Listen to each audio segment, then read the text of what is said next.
Okay, that is how we are. We're pushing it, and then we'll talk about the crunch of the matter.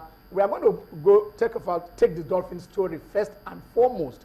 Then after that, we can now talk about Hamilton while we move on with it, because we want the Dolphins story to be the main topic for today. I want to see your contribution. How did we get into this situation? It is quite embarrassing. I mean, for a Nigerian team to travel all the way to Tunisia to play a match and get walked over. We want to see if the statement is ready. We want to take you through the statement as issued by the spokesperson of Dolphin FC, Mr. China Kero. If it is ready, let us see if we can go through the statement. Here we have it right here, but we want to take it so that you can also go through it with us if it is possible. This is official statement from Dolphins Football Club on the game in Tunisia. He said Dolphins FC arrived in Tunisia at 1 p.m. on Saturday, March 14th, 2015, and were scheduled to play a CAF Confederation Cup match game against Club Africain at 3 p.m. same day.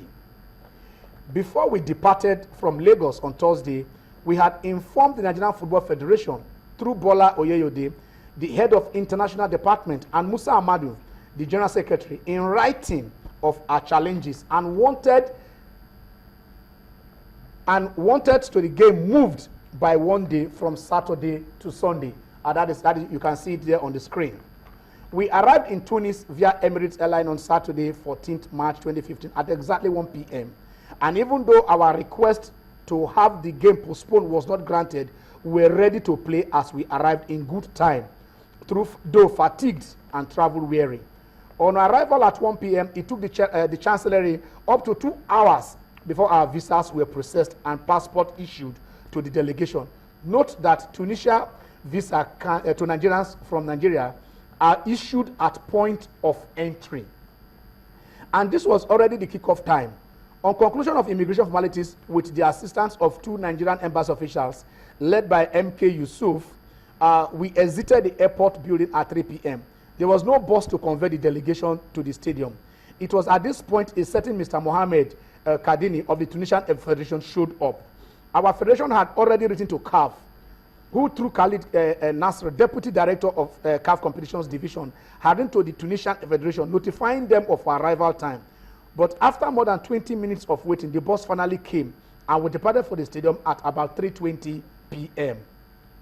On our way to the stadium, we sensed that the movement was being stage managed when a Nigerian, Mr. Nnamdi Osuji, who lives in Tunis, asked the driver why was the bus going round and round the streets of Tunis rather than taking a straight route to the stadium. The federation official, Mr. Mahmoud Kareni, told us that the supporters would stone us if we went straight to the stadium. We arrived at the stadium at exactly 4 p.m. and we were told we had been walked over by the home team. The Nigerian ambassador, Dr. Joseph Akpe Omede, who was also aware of our arrival, was at the stadium ahead of us, trying to hold ground for us. After this purported walkover, we noticed that there was no hotel reservations made for us, as it is the duty of the host club to make those provisions. Instead, the host team directed that we should be taken back to the airport from the stadium. It took the intervention of our ambassador in Tunis, who pressed for them to obey the rules, which allow us reassemble time in the country. Reasonable time in the country. From this, it is obvious that the walkover was not only calculated to undermine the efforts of Dolphins FC and Nigeria, but by extension, but done in bad faith by the match officials in collusion with both the host club and the Tunisian Federation. It is not true that Dolphins did not travel for the game, as is being speculated in some sections of the media. It's also not true that Dolphins were stranded in Dubai and thus didn't make it to Tunisia.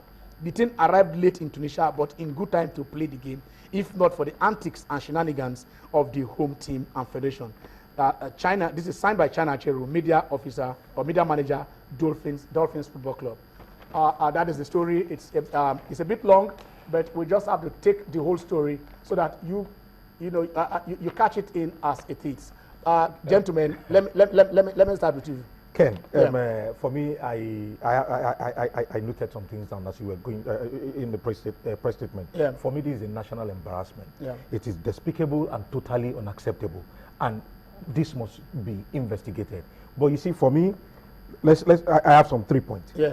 Dolphin, on the part of Dolphin, how could you want to play a match on Saturday and you left Nigeria on Friday. Okay. And you're going to Tunisia, knowing that you're not going through a direct flight. You're going to travel via Dubai to get to Tunisia.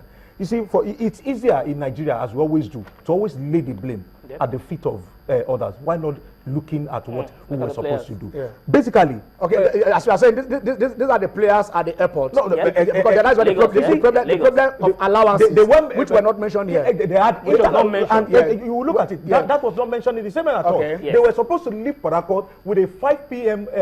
flight on Friday, but they didn't make it to the airport, protesting non-payment of the allowances. And that takes me back to the issue of club management.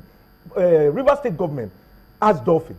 They have Sharks of Port Harcourt and Rivers Angels. How profitable is it for the state government to run and manage 3 clubs? So now that brings me back again to the issue of the FA. The FA has a technical department. The FA has an international department who is supposed to provide technical support to any team representing Nigeria on the continent.